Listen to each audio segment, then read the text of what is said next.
नमस्कार, आप सभी का स्वागत है हमारे YouTube चैनल एक कहानी पर।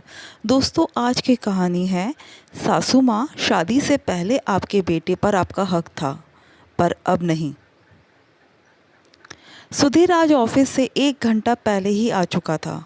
अपनी कार बाहर खड़ी कर अभी अंदर आया ही था कि देखा निशी तैयार होकर सोफे पर बैठी हुई थी। उसे देखते ही सुधीर बोला, क्या बात है निशी, बहुत सुंदर लग रही हो। कहीं जा रही हो क्या? कहीं जा रही हो का क्या मतलब? हम दोनों जा रहे हैं। मम्मी का फ़ोन आया था, उन्होंने हमें डिनर पर बुलाया है, निशी ने चहकते हुए कहा। उसकी बात सुनकर सुधीर ने कहा, अरे पर हम ऐसे कैसे जा सकते हैं? अभी तो मुझे मम्मी को हॉस्पिटल लेकर जाना है। सुबह से उनकी तबीयत खराब है ना। सुधीर की बात सुनकर निशी का चेहरा उतर गया। वो तुनकते हुए बोली, तुम्हारी मम्मी तो हमेशा बीमार ही रहती है। जब भी मुझे कहीं जाना होता है उन्हें कोई ना कोई बहाना तो तैयार मिलता ही है। आज तुम जल्दी आ गए तो ये बहाना। अरे बुढ़ापे में तो हारी बीमारी लगी ही रहती है।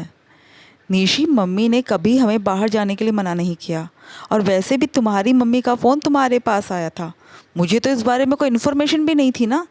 मैं तो जल्दी भी इसलिए आया हूँ कि डॉक्टर से मैंने मम्मी के लिए अपॉइंटमेंट लिया था। तुम्हारे प्लान का तो मुझे कुछ पता ही नहीं था, सुधीर ने समझाते हुए कहा। पर निशी और ज़्यादा नाराज़ हो गई। अब क्या मेरी मम्मी तुमसे पूछकर प्लान बनाएगी कि उन्हें मुझे कब बुलाना और कब नहीं? तुम्हें अपनी मम्मी की चिंता है, पर मेरी मम्मी को बुरा लगेगा उसकी कोई चिंता नहीं है। सुधीर निशी को समझाने की कोशिश कर रहा था, पर वो तो बहस पर आ चुकी थी। ये बात अंदर से आती हुई सरिता जी ने सुन ली। उन्होंने बाहर आकर सुधीर से बड़ी ही शांति से कहा, सुधीर क्यों बहस कर रहे हो? उसका मन है तो उसे उसकी मम्मी के पास ले जाओ। मैं खुद ही हॉस्पिटल चली जाऊंगी। पर इस बात को भी निशी ने उल्टा ही लिया। अरे आपको जाना होता ना तो आप पहले ही चली जाती, पर नहीं, आपको तो अपने बेटे के सामने महान बनना था, इसलिए आप ये सब कर रही थी। रहने दीजिए, आप जाइए अपने बेटे के साथ, मैं कैब करके चली जाऊंगी। सरिता जी को बुरा तो लगा, पर फिर भी वो निशी को समझाते हुए बोली, अरे तो कोई बात नहीं बेटा, सुधीर तुम्हारे साथ चला जाएगा और मैं कैब से चली जाऊंगी। बस बस, इतना प्यार दिखाने की ज़रूरत नहीं है। पता नहीं आप जैसी माएँ अपने बेटे की शादी करती ही क्यों है, जब अपने बेटे के प्रति अपना मोह ही नहीं छोड़ पाती। निशी ने सरिता जी को हाथ दिखाते हुए कहा। तुम मम्मी से ऐसे कैसे बात कर सकती हो? सुधीर ने अपनी आवाज़ ऊंची करते हुए कहा तो सरिता जी ने उसे चुप रहने का इशारा किया, पर तब तक निशी गुस्से में तमतमाती हुई अपना बैग उठाकर घर के बाहर निकल गई। सरिता जी ने सुधीर से कहा, बेटा जाकर रोक उसे। जाने दो मम्मी, कैब से चली जाएगी। तुम फटाफट तैयार हो जाओ, पहले तुम्हें दिखाता हूँ, फिर तुम्हें घर छोड़कर उसके मायके चला जाऊँगा। अरे परवर छोड़ो मम्मी, कुछ नहीं होगा। मेरी 5 महीने की शादी में मैं ये तमाशा खूब देख चुका हूँ। आखिर सुधीर के समझाने पर सरिता जी तैयार हो गई।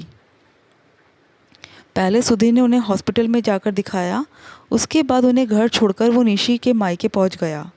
देखा तो निशी मुंह फुलाए बैठी हुई थी। सुधीर को देखकर उसकी मम्मी बोली, अरे ये क्या दामाद जी, अभी तो शादी को 5 महीने ही हुए हैं और आपने निशी को अकेले भेज दिया। हाँ मम्मी जी, दरअसल बात यह है कि मुझे मम्मी को हॉस्पिटल चेकअप के लिए ले जाना पड़ा था। सुधीर की बात सुनकर उसकी मम्मी बोली, मानते हैं कि आपकी मम्मी के लिए आपकी जिम्मेदारी है, पर बुढ़ापे में तो हर बीमारी लगी ही रहती है। अब देख लो आपके पापा जी को, अक्सर बीमार रहते हैं। पर निशी आपकी पत्नी है, उसके प्रति भी तो आपकी जिम्मेदारी है। उसे यूँ अकेले मायके भेजना अच्छी बात नहीं। आपको उसकी इच्छाओं का भी तो कुछ ख्याल रखना चाहिए। सुधीर ने उस समय कुछ नहीं कहा, पर उसे ये बात चुभ गई। खाना खा पीकर घर रवाना हो गए। रास्ते में निशी ने कहा, मुझे आइसक्रीम खानी है। मूड तो सुधीर का खराब हो ही रहा था, पर फिर सोचा एक आइसक्रीम के पीछे क्या सुनाना, इसलिए आइसक्रीम पार्लर पर जाकर कार रोक दी। दोनों ने वही आइसक्रीम खाई और आते समय सुधीर ने आइसक्रीम का एक फैमिली पैक खरीद लिया। उसे देखकर निशी ने कहा, अरे बेवजह फैमिली पैक क्यों खरीद लिया? हम दोनों आइसक्रीम खा ही चुके हैं ना। उसकी बात सुनकर सुधीर बोला, हम दोनों ने आइसक्रीम खा ली है, पर घर पर मम्मी भी तो है। मम्मी के लिए ख़रीदा है, उन्हें भी आइसक्रीम बहुत पसंद है। उसकी बात सुनकर निशी बिगड़ते हुए बोली, क्या हर बार मम्मी मम्मी मम्मी, जब देखो ममाज बॉय की तरह बस रट लगाए रहते हो? ज़रूरी है क्या उनके लिए हर चीज़ खरीदना? बीवी और माँ में फ़र्क होता है। कैसी बकवास कर रही हो तुम?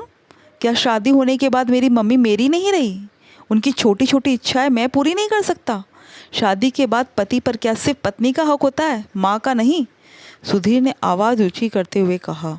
उसकी बात सुनकर निशी भी चिल्लाते हुए बोली, मुझे नहीं पसंद तुम्हारा हर समय अपनी मम्मी के नाम की रट लगाए रखना। शादी से पहले रहा होगा तुम्हारी मम्मी का तुम पर हक, पर अब तुम पर सिर्फ मेरा हक है। निशी मुंह फुलाती हुई कार की पीछे की सीट पर जाकर बैठ गई। सुधीर ने उसे कुछ भी नहीं समझाया और चुपचाप ड्राइविंग सीट पर आकर बैठ गया और कार स्टार्ट कर घर ले आया। घर पर आने के बाद निशी कार से निकली। ज़ोर से उसने दरवाजे को बंद किया और पैर पटकती हुई सीधे अपने कमरे की तरफ चली गई। सरिता जी समझ गई कि दोनों फिर से लड़ पड़े। सुधीर भी घर में घुसा तो उसका भी मूड बिगड़ा हुआ था। आखिरकार सरिता जी ने चुप रहना ही ठीक समझा। आखिर इतने दिनों में वो इन सब चीज़ों की आदी हो ही चुकी थी। सुधीर अपने कमरे में आकर लेट गया, पर नींद उसकी आंखों से कोसों दूर थी। 5 महीने पहले ही तो उसकी शादी निशी से हुई थी। शुरू से एकल परिवार में पली बड़ी निशी बड़ी ही ज़िद्दी स्वभाव की थी। उसका मानना था कि पति पर सिर्फ पत्नी का अधिकार होता है। अगर सुधीर अपनी मम्मी के पास आकर बैठ जाता या फिर अपनी मम्मी को लेकर मंदिर या किसी रिश्तेदार के घर जाता तो निशी को बिल्कुल अच्छा नहीं लगता। इस बात को लेकर वो कई बार सुधीर और उसकी मम्मी से लड़ पड़ती और सबसे बड़ी बात, निशी की मम्मी उसे समझाने की जगह उसी का साथ देती। यह कहकर पल्ला झाड़ लेती, अरे ये तो बच्ची है, आने वाले वक्त में खुद ही संभल जाएगी। आप लोग इसे थोड़ा प्यार से टेकल किया करो। वैसे कहना गलत भी नहीं है कि पति पर सिर्फ पत्नी का अधिकार होता है। सुधीर जी, आप ही ऐसा कुछ करते होंगे कि उसे ऐसा महसूस होता होगा, इसी कारण वो आप लोगों को अपना नहीं पा रही है। सुधीर के मन में भी आ रहा था कि अब तो आर या पार फैसला करना ही पड़ेगा, अन्यथा उसकी और उसकी मम्मी की ज़िंदगी बर्बाद हो जाएगी। कुछ सोचकर और फैसला कर सुधीर सो गया। सुबह उसकी नींद जल्दी खुल गई क्योंकि वो जानता था कि सरिता जी भी जल्दी उठ जाती है, तो अपने कमरे में से निकलकर सरिता जी के पास गया। उस समय सरिता जी अपने लड्डू गोपाल को तैयार कर रही थी। सुधीर उनके पास जाकर बैठ गया। कुछ देर वहीं बैठे बैठे वो सरिता जी को गौर से देख रहा था। मम्मी कितने प्यार से लड्डू गोपाल को तैयार कर रही थी, ठीक वैसे ही जैसे बचपन में उसे तैयार करती थी। सुधीर अचानक ही बोल पड़ा, अपने लड्डू गोपाल का तो बड़ा ध्यान रखती हो मम्मी, अपने बेटे का तो बिल्कुल भी नहीं। उसे वहाँ देखकर सरिता जी ने कहा, तेरा भी तो रखती थी बेटा, अब तू भी मेरे लिए मेरा बेटा ही तो है। पर अब शायद, कहते कहते सरिता जी रुक गई, फिर बोली, क्या बात है बेटा, आज जल्दी उठ गए?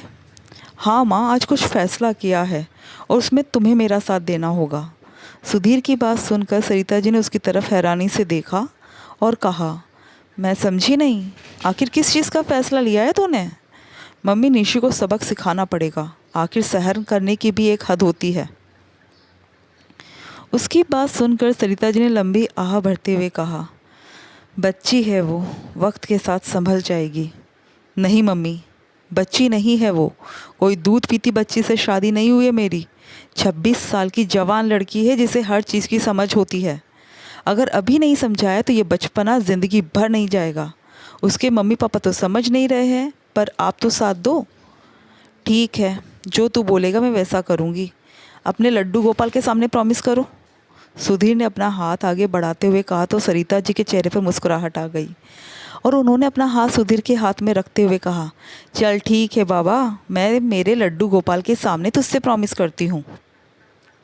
सरिता जी का आश्वासन पाकर सुधीर ने उन्हें कुछ समझाया और उसके बाद वापस अपने कमरे में आ गया। थोड़ी देर बाद उसने निशी को जगाया। निशी कुलमुलाती हुई बिस्तर से उठ बैठी और बोली, क्या हुआ सुधीर, क्यों इतनी जल्दी जगा रहे हो? सुधीर ने तैयार होते हुए कहा, निशी, मुझे ऑफिस जाना है, फटाफट मेरा नाश्ता बना दो। उसकी बात सुनकर निशी बोली, नाश्ता बना दो? भला मैं क्यों बनाऊँ नाश्ता, रोज़ तो मम्मी जी बना देती है ना। हाँ, पर आज मम्मी ने मना कर दिया।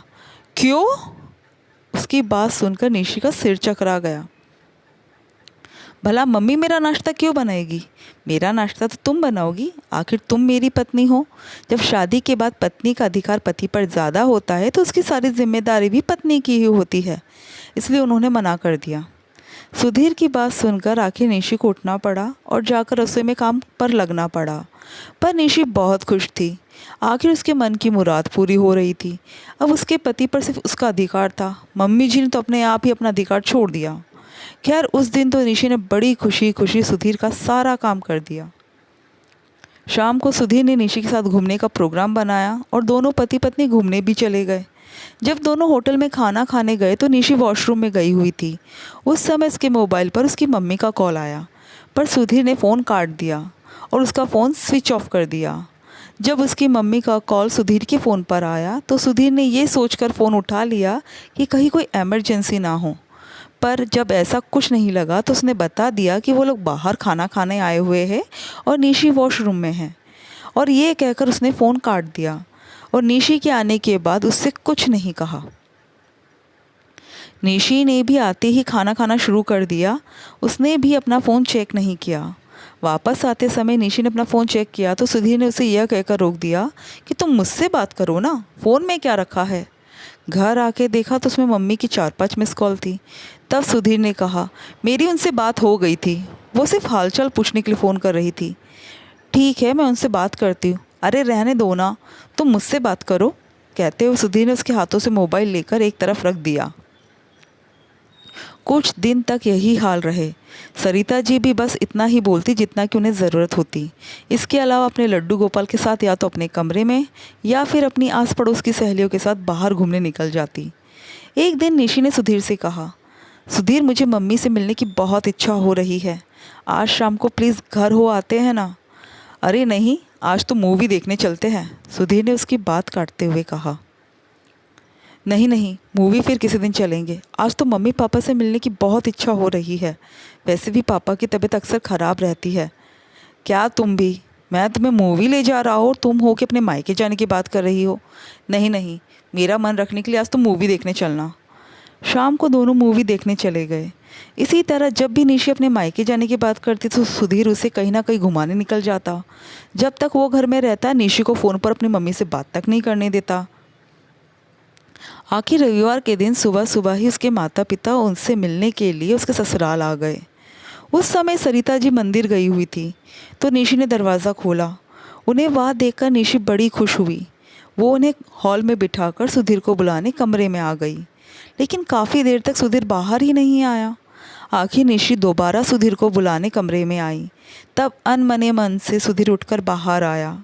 आकर दोनों को नमस्ते कर सोफे पर बैठ गया और अपने मोबाइल में मूवी देखने लगा। ये बात निशी को बिल्कुल अच्छी नहीं लगी, पर वो उस समय कुछ नहीं बोली। तभी सुधीर बोला, निशी मेरे लिए गर्म पानी ला दो ना प्लीज़। निशी रसोई में जाकर गर्म पानी ले आई और सुधीर को देकर अपने मम्मी पापा के पास बैठने ही वाली थी कि तभी सुधीर बोला, निशी चाय बना दो। निशी रसोई में चाय बनाने गई। पीछे से सुधीर से उसके माता पिता ने बात करने की कोशिश की तो हाँ हूँ के अलावा उसने कोई जवाब ही नहीं दिया। आखिर दोनों खुद ही चुप हो गए। निशी चाय बनाकर लाई और टेबल पर चाय रखी ही थी कि इतने में सुधीर फिर बोल पड़ा, निशी फटाफट से मेरे लिए नाश्ते में पाव भाजी बना दो। आज तुम्हारे हाथ की पाव भाजी खाने की बड़ी इच्छा हो रही है। आखिर ज़िद्दी स्वभाव वाली निशी के सब्र का बांध जल्दी ही टूट गया और वो बोली, सुधीर मेरे मम्मी पापा आए हैं, तुम उनसे बात तक नहीं कर रहे हो, ऊपर से मुझे रसोई में लगा रखा है। अगर थोड़ा सा इनसे प्यार से बात कर लोगे तो कुछ बिगड़ जाएगा क्या? तुम्हें दिखता नहीं मेरे पापा अक्सर बीमार ही रहते हैं। उसकी बात सुनकर अपनी मूवी पर फोकस करते हुए सुधीर ने कहा, अरे इनसे जितनी बातें करनी है कर लेना, पर जब तक मैं घर पर हूँ तुम मुझ पर फोकस करो। और हारी बीमारी का क्या है, ये तो बुढ़ापे में लगी ही रहती है। उसकी बातें सुनकर तीनों हैरान रह गए। निशी ने थोड़ा बिगड़ते हुए कहा, ये कैसी बात कर रहे हो? ये मेरे मम्मी पापा है, क्या मैं उनसे बात नहीं कर सकती? और तुम मेरे मम्मी पापा के लिए ऐसा कैसे कह सकते हो? ये सुनकर सुधीर ने अपनी मूवी बंद करते हुए मोबाइल एक तरफ रखा और निशी की तरफ देखते हुए कहा, शादी से पहले तक तो तुमने अपने मम्मी पापा से बात करती ही थी ना, पर अब तो शादी हो चुकी। अब तो मैं तुम्हारी पहली प्रायोरिटी हूँ, अब मेरे लिए काम करो। सुधीर, मेरी तुमसे शादी हुई है, खरीदा नहीं है तुमने मुझे। जो तुम बोलोगे मैं वैसा करूँगी। अब की बार निशी ने आवाज़ ऊंची करते हुए कहा।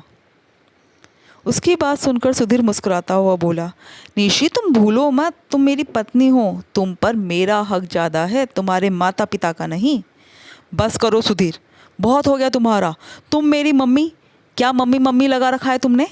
हर समय ममाज गर्ल की तरह बात करती रहती हो। क्यों बुरा लग रहा है तुम्हें? आज वही तो सारी बातें बोल रहा हूँ जो तुम मुझसे बोलती हो। जो मेरे लिए एडवाइस होती है उसे तो तुम पचा भी नहीं पा रही हो। तुम्हारे पेरेंट्स है और मेरी मम्मी मेरे लिए कुछ भी नहीं। मेरी भी तुमसे शादी हुई थी, खरीदा नहीं था तुमने। जो मैं अपनी मम्मी से तुम्हारे सामने बात तक नहीं कर सकता। अरे 2 मीठे बोल प्यार के उनसे बोल दोगी तो तुम्हारा भी कुछ बिगड़ जाएगा क्या? सुधीर के मन में जितनी भी भड़ास भरी पड़ी थी वो सारी उसने सबके सामने आखिर उगल ही दी। उसकी बात सुनकर तीनों शर्मिंदा से वहाँ खड़े हुए थे। आखिर रिश्ता बराबरी से निभाया जाता है। जैसे अपने मम्मी पापा के लिए तुम्हारा दिल दुखता है, वैसे ही मेरी मम्मी के लिए मेरा भी दिल दुखता है। अगर तुम चाहती हो कि मैं अपनी मम्मी से बात नहीं करूं तो तुम भी अपने पेरेंट्स से रिश्ता तोड़ दोगी। नहीं तो इस रिश्ते को यही ख़त्म करो। मैं डिवोर्स पेपर पे साइन करने के लिए तैयार हूँ, क्योंकि अब मुझसे और बर्दाश्त नहीं होता। सुधीर ने सब कुछ साफ साफ कह दिया। सुनकर तीनों के चेहरे की हवाइयाँ उड़ चुकी थी। आखिरकार आगे बढ़कर निशी ने माफ़ी मांगी। उसके साथ ही उसके माता पिता ने वादा किया कि भविष्य में ऐसा कभी कुछ नहीं होगा।